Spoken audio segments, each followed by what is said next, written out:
Floyd Shivambu has rapidly climbed the ladder in Mkhonto in the short period that he has been a member. Within days of his dramatic exit from the EFF, he was announced as the party's national organizer, a position that propelled him onto the top leadership structure. He is now occupying the even more powerful position of Secretary General. Of course, powerful is relative in terms of an organization where only one person makes all the real decisions. In the democratic society that South Africa is, it is normal that political figures will from time to time change allegiances. They may even change their stance towards certain individuals upon learning new facts about them. What I take issue with is Shivambu's attempts to rewrite history and try to have us believe that Jacob Zuma was never involved in any wrongdoing. And it is insulting to our collective intelligence as a nation to tell us that members of the EFF were somehow misled when they protested Zuma in Parliament and elsewhere. Hello everyone, welcome back to Joe Talks Politics. I am your host, Joseph Musia. Let's get right into it.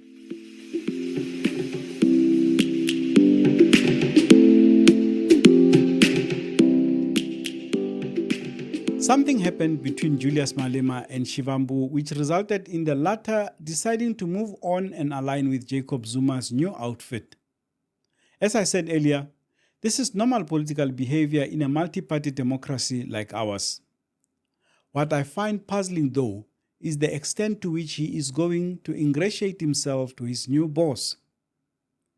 In an interview with the SABC over the weekend, he continued the claims that he has been making on other platforms that they were misled when they turned against Zuma when they were in the ANC Youth League, which eventually led to the formation of the EFF. During the tenure of our ANC Youth League, there began to be some political and ideological differences, sometimes which were subjective in terms of how they got to be interpreted, because in all honesty, there was never a time where President Zuma got to interact with the entire National Executive Committee of the ANC Youth League. But those who were representing us then came with the report that no, Zuma is selling out, Zuma is doing this, Zuma. And of course, we're under the leadership of whoever was leading us there at that particular moment. And then there was the issue of Julius Malema? Yes, was the president of the ANC Youth League at that time. And we viewed the ANC leadership according to what the leadership was saying, all of us. That no, there's a problem, then it's a problem in terms of how it got to transpire. This man, who claims to have conceptualized the idea of economic freedom fighters, developed its ideological outlook and even came up with its founding manifesto, unashamedly blames Malema for misleading him about Jacob Zuma. And who can forget this? So we cannot allow Jacob Zuma to continue as if everything is normal. We have written to the speaker. She kept a very long time without responding to us. She only sent us a response this morning because Jacob Zuma is coming here, because she knows that even when we go to court ultimately, Jacob Zuma has to be subjected to a process. Parliament is the institution that must hold Jacob Zuma accountable. And he has been found to have acted outside the law, and Parliament is not doing anything about it. That is the message that we are sending. We will never allow to be addressed by a criminal. We will never allow to give money, a budget, to a criminal who is just going to abuse that money for his own self-enrichment and promotion of his family. We cannot allow that to happen. There, he said it. He called Jacob Zuma a criminal. He was not being prompted by anyone. He was articulating the position of his party as its deputy president. He was a man who had formed a political party and gave it its outlook and ideology. One would therefore assume that when he speaks, it is from properly analyzing the political situation and determining what the next course of action was. But no, not the new MKP-SG. He was once again speaking from a position of ignorance because he was, once again, misled. Who misled you?